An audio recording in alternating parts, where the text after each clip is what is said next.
There, I am back. Everyone called in, so I had to stop the stream when I was trying to start it. But I'm here with my reading on weekends with Daisy because I did not know service dogs were trained and friendly. I learn something new every day.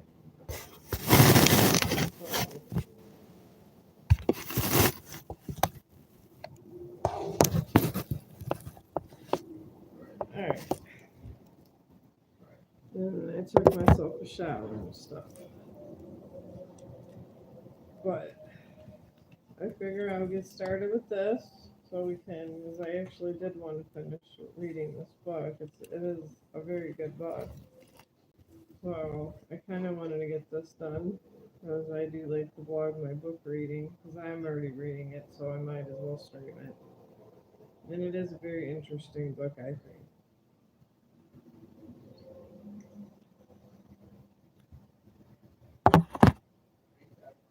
Alright, now we have the front door flew open the instant my tires reached the driveway, and my 11-year-old Josh skidded down the sloping lawn to meet us. Before I yanked up the parking brake, he was at the back window, peering in at Daisy. She thumbed her nail against the plastic mat and pressed her nose against the glass, leaving her heart-shaped smudges.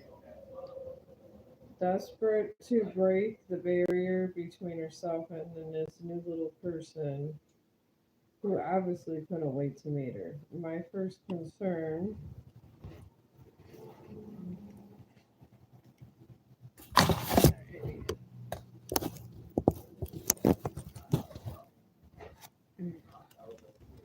there you go, that's a little better. Alright. My first concern after the danger of running over my youngest had passed was to keep Josh and the rest of my family from screwing up Daisy's training. I like to be comfortable when I'm reading. Alright, I'm gonna pull this up a little bit like that. Okay, now I'm reading. Well, welcome. I'm on a live recording of Weekend with Daisy about the service dogs. Alright, the rest of my family can screwing up Daisy's training. I was seized with the need to be in complete control. I flung my door open and got out of the car. Okay, move it. Let me do this, I said, lifting the back hatch and chasing the metal ring on Daisy's collar with the leash clip while she attacked Josh's face with her tongue, and he tilted his head back and tried to speak without opening his mouth. I lifted Daisy out of the car and led her to the grass. While Josh followed behind, he exclaiming over her needs, uses the command, better go now.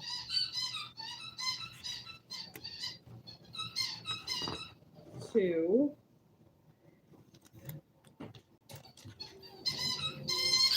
encourage a dog to eliminate.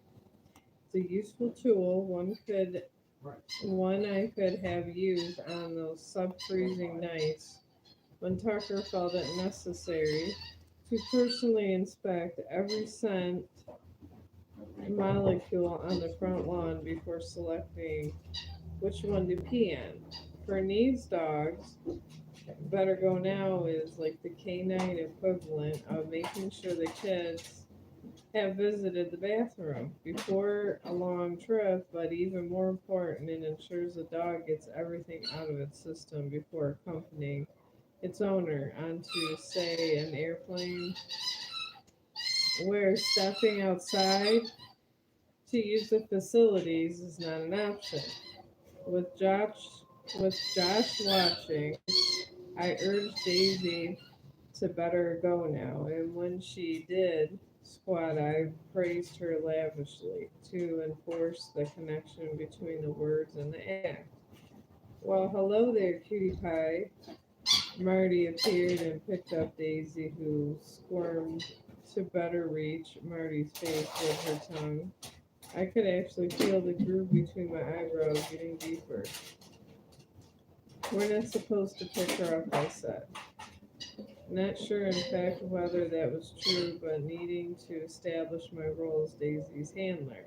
Unlike Jones, Daisy was irresistible. Marty placed Daisy on her feet, crouching, scratched between her ears, while Josh swooped in and pressed his face against her, so that Daisy was covered nearly head to tail with human affection. My first instinct was to seek out an unoccupied patch of Daisy and join them, but the weight of my responsibility as a puppy raiser settled back in.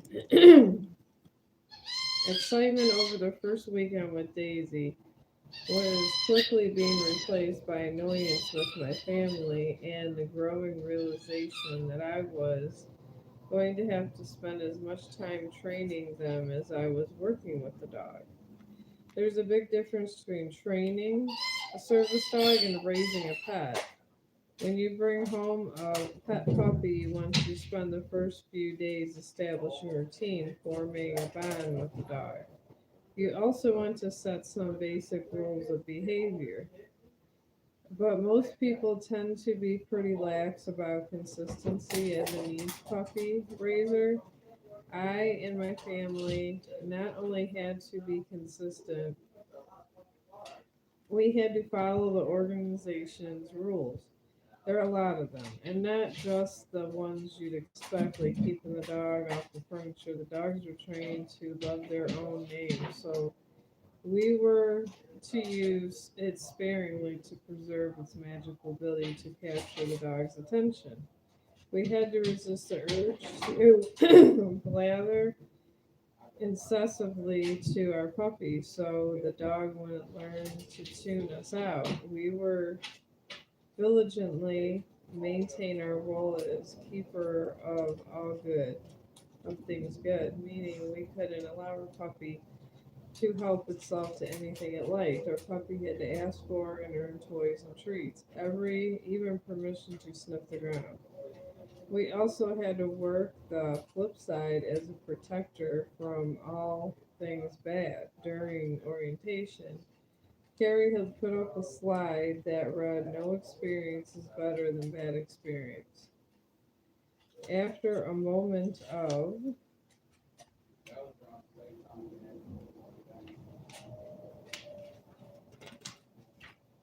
there we go, internal confusion resulting from me silently setting the phrase to the tune, "There's no business like show business," I understood that Carrie's all important point was that we shouldn't expose our dogs to something new if the experience might frighten the dog. So if we're not sure the dog is ready for the trip to the train station, for example, we should stay away.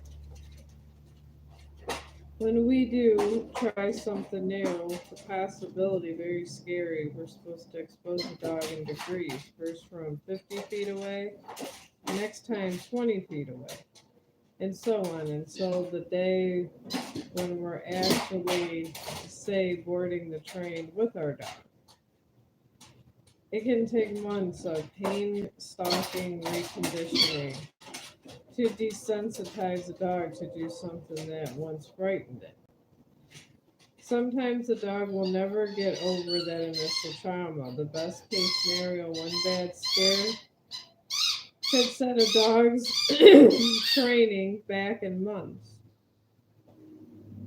Worst case, it could end its career before it begins. So yeah, it was a little bit tense the first weekend. Sorry, but we can't treat her like a pet. Remember, she's going to be a service dog, I told Marty and Josh. The three of us looked down at Daisy. Her eyes were squeezed shut. She was supplementing Marty's caress by using her own back blade to scratch her head.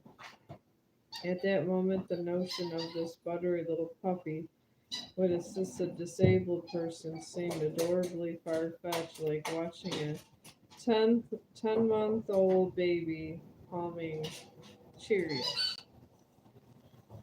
into her mouth. In discussing her most recent decision as a Supreme Court Justice, I led Daisy through the garbage and into the basement, where I tried to coax her up the stairs. She placed a tentative paw on the first rung, looked into the dark, musty void between the steps, and withdrew. I pulled a piece of biscuit out of my pocket and held it in front of her nose, urging her in a song, songy voice to follow it upstairs. She thrust her head forward to take the biscuit, but sat back down when I pulled it just out of reach. Marty was nowhere in sight, so I scooped Daisy in my arms to carry her upstairs, where I placed her on the kitchen tile. So what do you think? This is your weekend home. I looked around the kitchen, imagining from a perspective of a 4-month-old puppy who had spent the last 2 weeks, 1/8 of her life, locked up in a prison. I felt proud and magnanimous, like a wealthy landowner opening his grounds to factory workers for the annual picnic. I wanted Daisy to be impressed, to prefer the comparatively vast expanse of my house to a prison cell, and to associate these surroundings with me. She lowered her tail and sniffed the floor around the trash can, while I filled Tucker's old water dish, where I kept for sentimental reasons and because I'm cheap, and placed it next to her on the tile floor. Daisy dipped her muzzle in, then trotted away mid-drunk, streaming water from her mouth like a hippopotamus in a watering hole. Aviva came downstairs from her room and stopped short. Is this Daisy? Oh my God, she's so cute. Ooh, Avia jumped back, lifting her foot out of the puddles. Did she pee? It's water. Isn't she cute? I ran off to get a towel and returned to find Avia sitting cross-legged on the floor, cradling Daisy in her lap. She grabbed a handful of Daisy's skin and pulled to show the access. Look at her puppy fat. You could fit a whole other puppy in there. I dropped to my knees and we took turns stretching and kneading Daisy's skin, marveling at how much room there was for Daisy to grow. While she groaned with pleasure at her sweetest massage, Avia and I had a long history of conflict, so long that they predate Avia herself by 2 weeks. That's when I reached to my due date without so much as a sign or signal from her. 15 days, one application of a prostaglandin to induce labor, and 6 hours of pushing later. She finally appeared, red-faced and stubbornly gripping the umbilical cord in her tiny fist, refusing to concede that she had lost this fight. The obstetrician actually had to pry her fingers loose, and the battle of wills had raged between us since. I always suspected that if I were a different kind of mother, a patient, more confident one, I would have brokered detaining early on, and my children would be growing up in a peaceful home. But as hard as I tried to be a diplomat, there are too many times when I step over the cliff of reason and go down and scream a ball of fury. Marty handles family conflicts better than I. Thank goodness. When Avia was little and would threaten to find yourself a new set of parents, ones who wouldn't make her pick up her toys. Marty would reach for the phone in the kitchen, surreptitiously press the hang up button, and dial Mr. Travers. Avia would stand in the doorway watching. Hello, this is Mr. Travers of Travers Adoption Services. Marty would say, his voice full of good cheer. I have great news. Our daughter Avia has informed us that she would like to join another family. Oh, you have a placement, do you? It's a farm, you say, called Sledgehammer Acres? What a unique name. It sounds marvelous, and the children break rocks all day long. Why, this sounds absolutely invigorating. Such healthy exercise for little tykes. And what is that you say on Christmas? All the children get a gift, a brand new sledgehammer, and on he would go until Via, in spite of herself, would burst into helpless giggles and pry the phone out of her father's hands. Marty's humor lost some of its power when Via hit adolescence and became the human equivalent of a porcupine. Cute to look at, but prickly and dangerous if you get too close. Around that time, she began a steady and sustained retreat into her bedroom and now spent most of her time at home. Shut away in there. I knew she'd come out to eat because I could hear her foraging in the kitchen, and stacks of dinnerware were visible when she left her bedroom. Door open a crack. The arrangement nagged at me, but only because it seemed to work out so well for everybody. It felt like we had given up on each other. Now sitting on the floor with Daisy, acting as a buffer, four-legged, no fire zone, we were able to set aside our differences and just simply be together, marveling at this dog who was new to the world, had so much growing ahead of her. At one point, Avia, overcame by affection for Daisy, cried out, Mom, I want to keep her. She buried her face in Daisy's fur, and I did the same. So we were both snuggling the puppy, our faces inches apart. I know I said, my voice partially muffled by Daisy's fur. I want to keep her too. It would be the only time I would admit that out loud. Later, Via had disappeared back into her room. Josh and I spent the rest of the night playing with Daisy like she was a new toy, watching her as she were on stage, testing her like she was preparing for midterms. Even Avia quit her self imposed isolation a few more times to check on Daisy. We let her explore the house, following behind us as she wandered through each room, sucking information in through her nose. She'd find Marty in the office reading, and he'd put aside the newspaper to drop to the floor for a quick rustling session like he used to with Tucker. He rolled Daisy onto her back, and she'd whip her head back and forth, play biting at Marty's hands, while he, on all fours himself, butted his head gently into her side. Then she continued her travels through the house, becoming acquainted with the jade plant in the foyer, the CD collection, and the laundry hamper.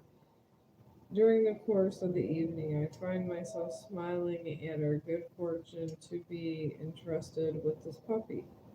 Already I was falling hard for her. Whenever I called Daisy, she'd wheel around and trot back to me, sure that something wonderful must be in store in prison. In prison, the dog handlers used only positive reinforcement, and Daisy had already learned that training sessions meant lots of treats and plenty of praise. She practically trembled with eagerness while I took her into a series of commands, slamming herself to the ground when I told her down, swiping her paw in the air at shake, bouncing her feet and settling on her bottom when I asked her to sit. The markings above Daisy's eyes gave her a permanent worried expression.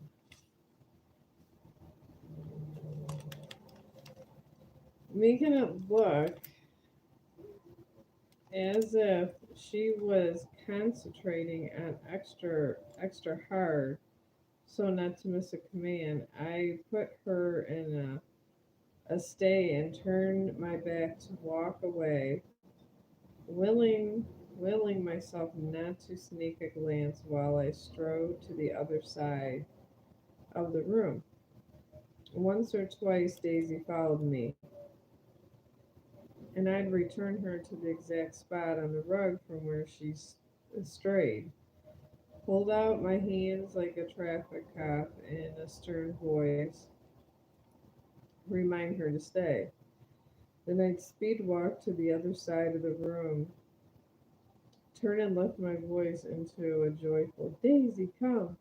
She bound she bounded towards me, tail wagging, eyes intent on the hand holding the treat she'd taken from me with a soft mouth, her velvety lips pressing my fingers. Then I'd praise Daisy, seizing the excuse to lean in for a cuddle.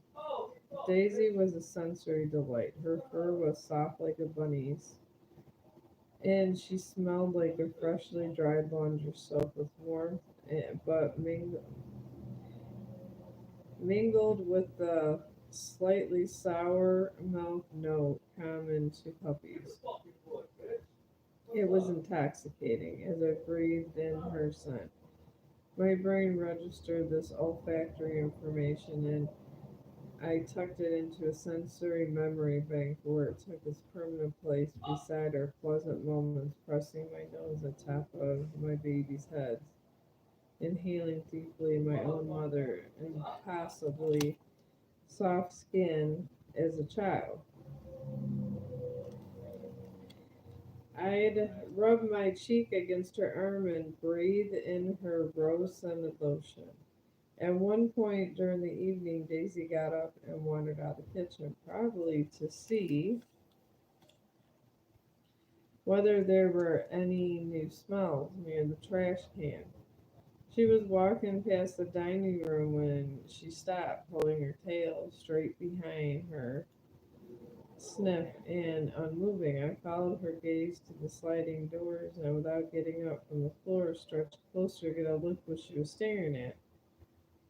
By now it was dark outside. There was nothing I could see. "What is it, girl?" I asked. Daisy glanced at me and then just as quickly turned back towards the slider, her tail wagging slightly. I pulled myself to my feet while Daisy, aware of my approach, ran up to the glass and stopped short. She was staring at her own reflection. In at the strangely silent yellow lab puppy who looked just as confused she felt, and she didn't know quite what to do. It was probably the first time she ever seen herself, of course. They wouldn't have full length mirrors in prison or plate glass windows or doors. "Look at you," I told her, sliding next to her on the floor. "And that's me." Daisy's reflection looked at me and wagged its tail. The movement distracted her and she shifted her gaze back to herself. Her tail went still again. It's possible we still would be sitting there staring at reflections if Josh hadn't broken the spell of the tennis ball. Daisy whirled to chase it, and I let the two of them play while I started the dishes, the pile having grown since Marty cooked pancakes that morning. He had a habit of letting the dishes stack up. I guess that's every man. That's why it's good to have a dishwasher. Alright. For 24 hours or more, as if they need to cure before he feels they're ready to be washed. A few minutes later, Josh skidded up to me. Daisy peed. What, where? I ran into the living room and spotted a spreading puddle on the wood floor. I grabbed Daisy's collar and ran her to the front door. Marty in the hallway. Daisy peed. I struggled to keep the panic from my voice. Sound carries in our house, and Avia occasionally weighs in on manners behind her closed door, and she did at that moment. Ooh, that's disgust. And I rushed Daisy in tonight after I could hear the rest of Avia's comment. Daisy was ecstatic to be outside and got the right to work, investigate each blade of grass with her nose while I watched. I doubted there was anything left in her, judging by the lake she left on the floor, but I told her, better go now.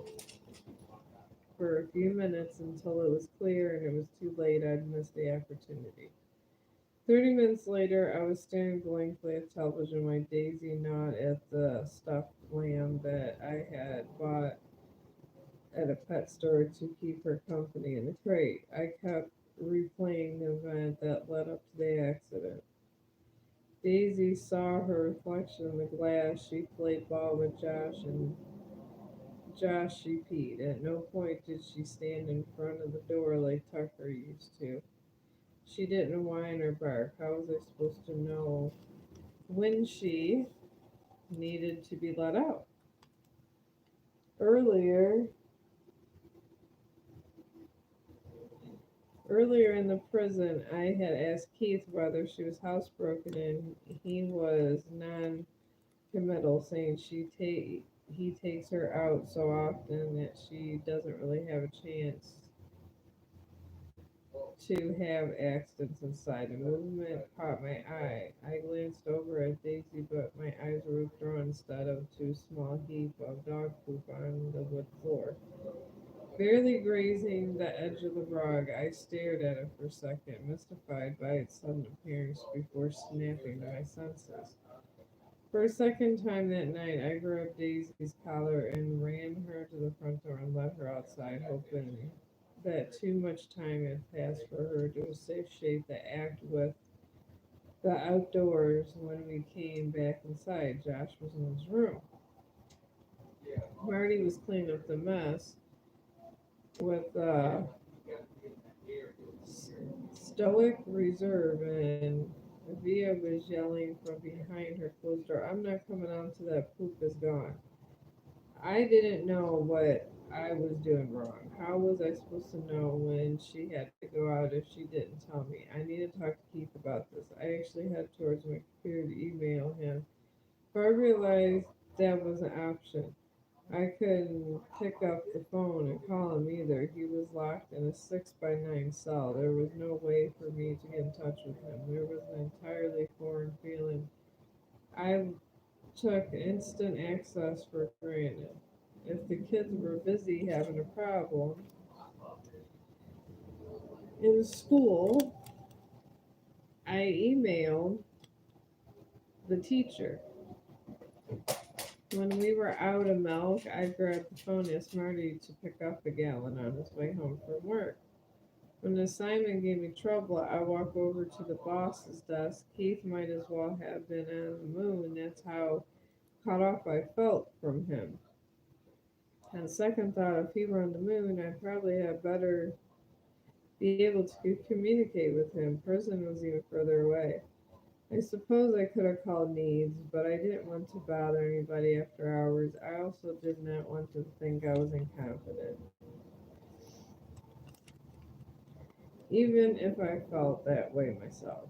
It was one thing to ask Carrie for a hand with a child mauling poodle, but quite another to admit that I'd let another puppy in my care have her way with my floor twice in 4 hours. I was beginning to whether I was up to task of raising a service dog. I'd raised exactly one puppy in my life, and that was 17 years ago. Maybe I lost the knack. Finally, it was time for bed. I was exhausted. I left Marty to make sure Josh brushed his teeth. brought Daisy outside one final time and nearly broke down and wept with gratitude when she peed on the grass. One of our first mistakes with Tucker with a puppy was indulging her to the point where she grew to think of herself as head of the household. It started that night we took her home. She yipped and whined when we shut her in her crate for the night. I steeled myself against the cries, but Marty is a much nicer person than I am. He got out of bed, climbed into the crate next to Tucker, singing Sweet Baby James softly into her oversized German Shepherd puppy ears while she burrowed in closer for his warmth. Eventually, she fell asleep with Marty and was able to join me in the bed, but the same thing happened the next night and the next, at which point we realized that given a dog's natural lifespan of 10 to 15 years, Marty had between 3,650 and 5,475 nights more of crawling into a crate and singing James Taylor songs to the dog. The first night we left her to fall asleep alone was like listening to a junkie in detox. Nobody would be singing Daisy to sleep. I climbed to the bottom of her crate with a soft quilt and eyeballed the narrow space between the bed and my bureau. It would fit. If she had trouble falling asleep or woke up during the night, I could reach over to reassure her that she wasn't alone. I grabbed the crate and pulled. The wire door swung open and Daisy stepped through and rode inside where I dragged the crate into place. Before I slipped into bed, I leaned into the crate for one final kiss. Daisy flipped on her back and wiggled a bit before settling in on a pose. Her back legs were splayed and her front paws curled delicately around her chest. The fur around each of her legs was sparse, exposing purplish skin in a few months. The color would even out, but right now the mottled skin made her look so young and vulnerable. Defenseless, I felt a tingle of dread. Both Carrie and Captain Lefebvre said they're strict about the kind of inmate who gets a dog. They ruled out anybody with a history of animal abuse, for example, but still they're criminals. My thoughts bounced around. People who end up in prison aren't known for impulse control. What's to keep Keith from losing his temper with Daisy? Puppies are adorable, sure, but they can be maddeningly frustrated. I wanted very much to strangle Tucker on those mornings in the backyard before work when she would draft me into a impromptu game of tagging by placing a tree between us when I grabbed her collar to go back inside. Keith spent hours locked up with Daisy in the cell, no bigger than some people's walk-in closets. What would he do if she chewed up his only pair of sneakers? In spite of myself, I let one disturbing scenario after another play through my mind. Before calming myself with the only evidence available to me, Daisy herself. At only 14 weeks old, she's already able to understand what her human is asking of her, to override her natural instincts to run and play and sniff everything in sight, order in order to catch the next command. She's trusting, she's clean, she's smart, she's attentive. Clearly, Daisy is loved. Which had me wondering how Keith felt being separated from Daisy for the first time in 2 weeks. It was late. He would be locked up in a cell for the night. Maybe he was thinking of Daisy right now, worrying, hoping I would treat her with kindness. He didn't know me any better than I knew him. He had to take it on faith that I could be trusted with Daisy too. I climbed into bed, slid beneath the sheet, replaying the day and wondering what was ahead of me. I was terrified I'd fail, that I'd be exposed as incompetent, that the people at Needs would slap their foreheads at their stupidity for accepting me as a puppy raiser, that Keith would bitch about me to other inmates. This was a familiar feeling to me. I felt the same self doubt with just about everything I did: jobs, social situations, parenthood. When Avia was born, I kept waiting for someone with a clipboard to knock on the door and tell me that a terrible mistake had been made, and that in fact Marty and I were not fit to raise a child, and please hand her over right now. Obviously, no clipboard toting official has knocked on our door to claim our children. Although there have been times I feverishly wished it would happen and would have called to make sure they had the correct address. The frightening thing with Daisy, however, was that there really were people tracking her progress.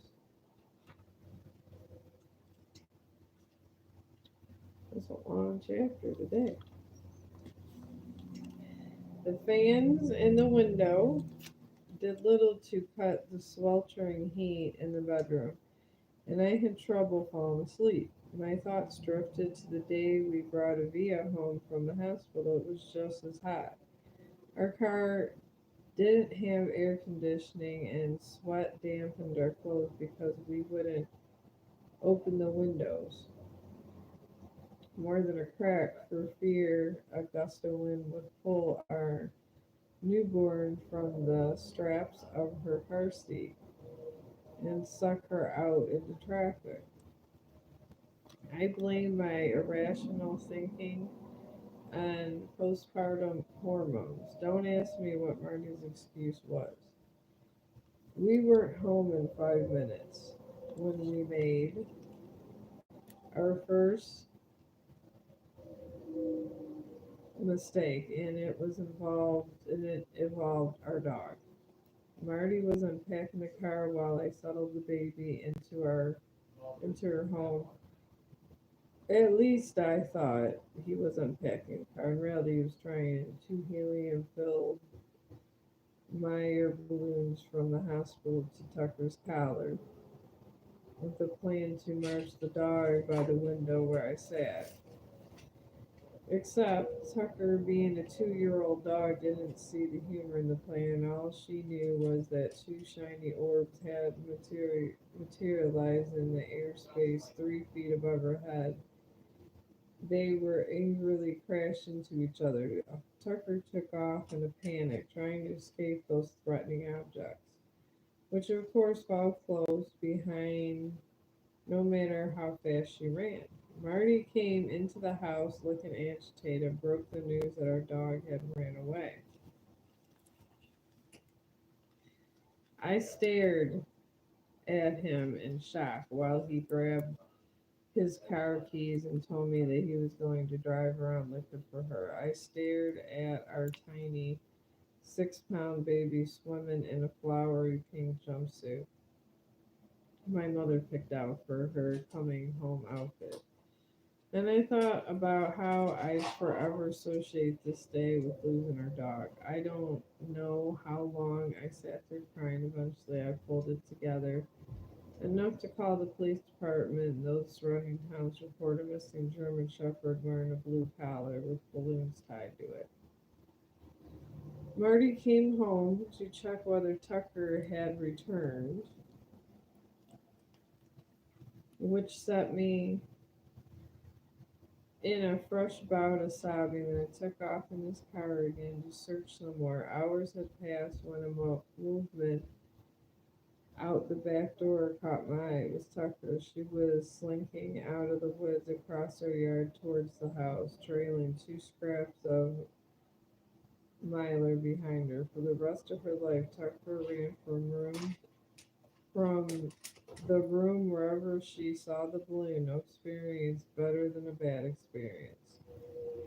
Sometime during the night, Daisy whined. I stuck my hand between the bars of crate and felt around for fur, smiling at the dark furs, at the shock of her cold nose and warmth of her tongue on my fingers. The whining didn't stop. Though I pulled myself out of bed and opened the door to the crate, Daisy rushed out.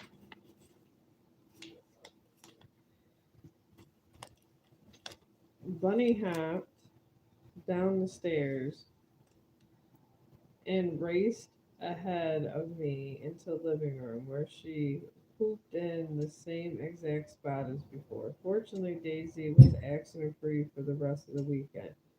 She woke me up at 5 o'clock Saturday morning, and I, not knowing the prison schedule, got up with her, figuring that was the hour the corrections officer roused the inmates. This time I had her leash handy. Silently and quickly, not to wake up Marty, I pulled on a pair of shorts, opened the crate, flipped the leash to Daisy's collar, hustled her downstairs, thrusted my feet into a pair of lacy sneakers, then shuffled out the door with her.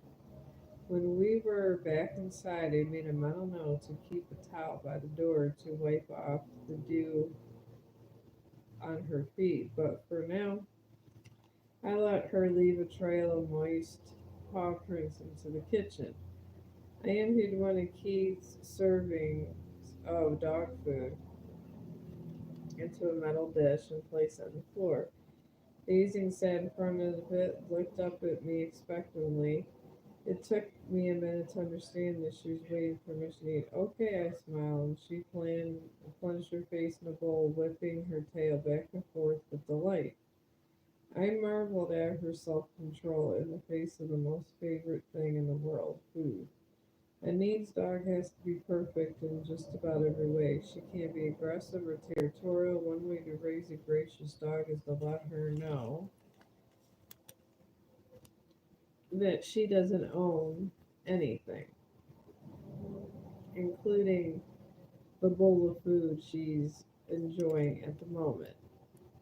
Even though I wasn't fully awake, I whipped the bowl out from Daisy's nose, held it out of reach. She sat back down and looked at me with that concerned expression. I placed it back on the floor and waited a moment till she pulled her gaze from the dish back to me. Okay, I told her, and then she dove in to finish her breakfast. I stuck my hands in the bowl and sifted through the kibble. She carefully avoided my fingers, eating all around them. If anybody ever needed proof of Daisy's unfailing gentle nature, they need only to look at my hands, intact and scar free. Later, after running Daisy through some sit downs and stays, a wave of fatigue rippled through my entire body, completely washing away the adrenaline surge that got me out of bed at 5 o'clock.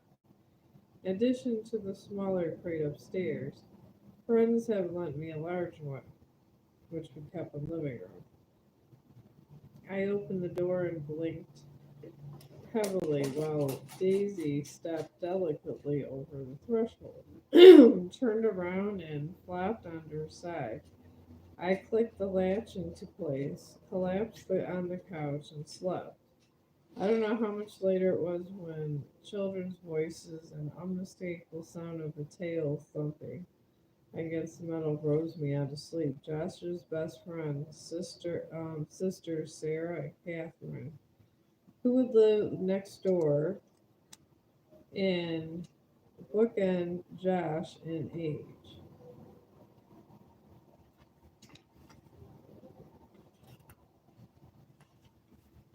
But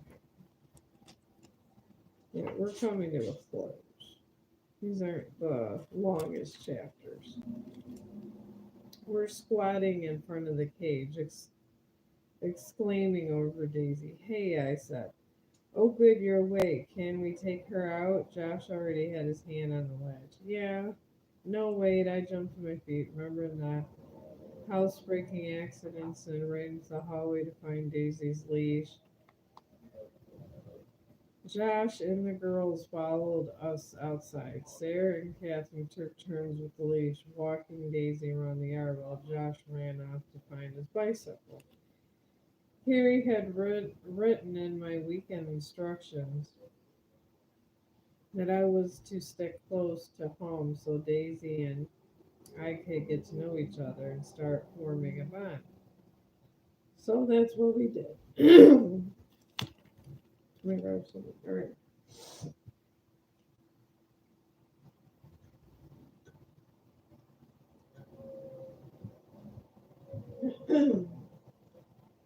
All right. I introduced her around the immediate neighborhood where she met two babies on our street. Watched Josh ride bikes, sorry, not bikers, with Sarah and Catherine. And saw kids on skateboards and scooters. Later, I checked those off Daisy's life experiences list. Avia even joined me on one of the walks where we both were carefully to stay safely within our newly demarked conversational no weapon zone by avoiding topics that didn't relate directly to Daisy. I wish I can go to prison with you. I want to see what it's like, Avia said after we had exhausted the topic of Daisy's cuteness. I glanced at my daughter in her 00 short shorts, her cheerleader ponytail swinging high from her head, and weighed possible responses. If I told her prison was no place for teenage girls, she would get all bristly and offended. If I told her I wished she could too, I'd be lying. If I didn't say anything as I was doing at the moment, she would accuse me of ignoring her. Every moment interaction is like a chess game. I have to think three or more moves ahead. The problem is I'm a lousy chess player. No matter what I do, I lose. This time I was saved by coming up with just the right response. When the jingling of Daisy's tag set off the chorus of barking and howling from a neighbor's fenced-in yard. 5 dogs lived in that house, including a couple of Cairn Terriers who looked like stuffed toys and an overfed golden retriever the size of a love seat. Daisy froze and stared at the house while Avia and I laughed and picked up our pace, with me giving Daisy little tugs at the leash each time she stopped to stare in the direction of the howling. Once again, Daisy diffused the landmines that Avia and I somehow keep placing on each other's path. Throughout the weekend, Daisy and I explored the yard, played endless games of fetch. I encouraged her to better go now on the pavement in the gravel walkway behind the house and on the grass so she would get used to using whatever surface was available to her.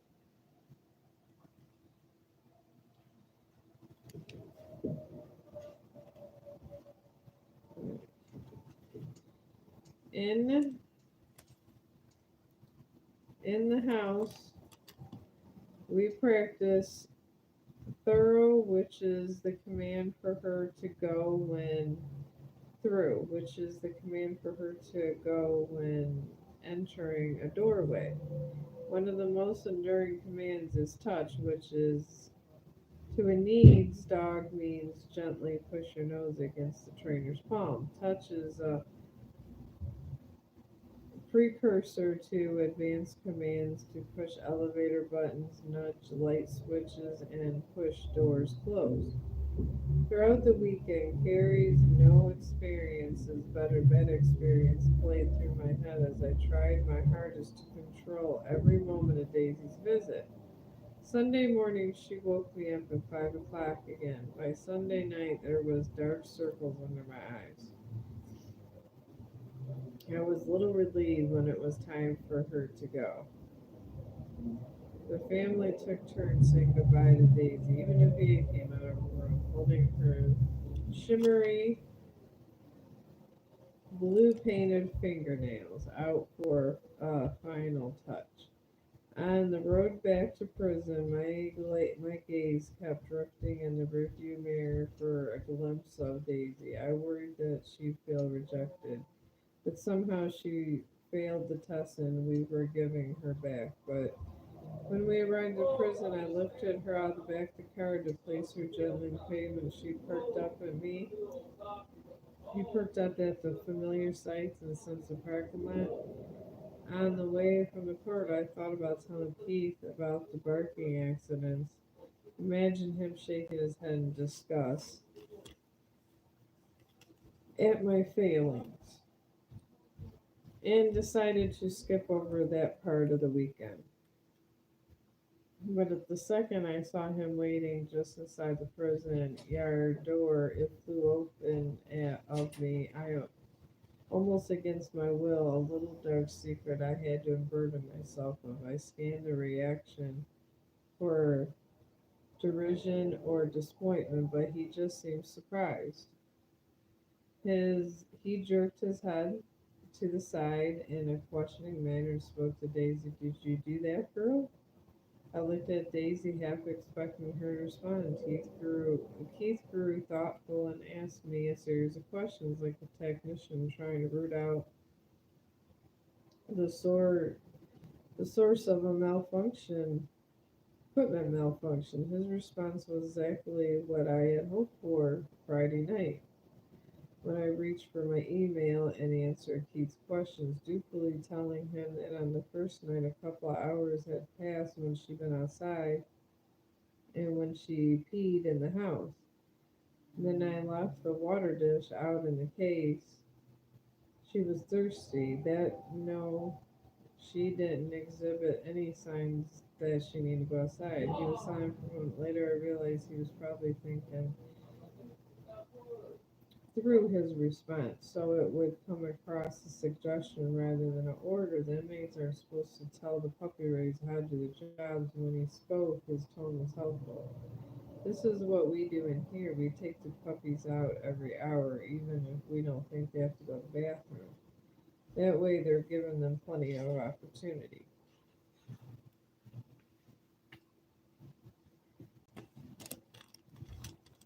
to use the outside. Also, I take Daisy out after she eats and when she wakes up, and try taking her water bowl away at 6 o'clock, just until she's completely housebroken. That should cut down on accidents at night. I wanted to pull up on a chair and start talking, taking notes, but we were in prison, so I stood awkwardly instead of listening, nodding my head and gradually relaxing, feel a little less alone in this endeavor.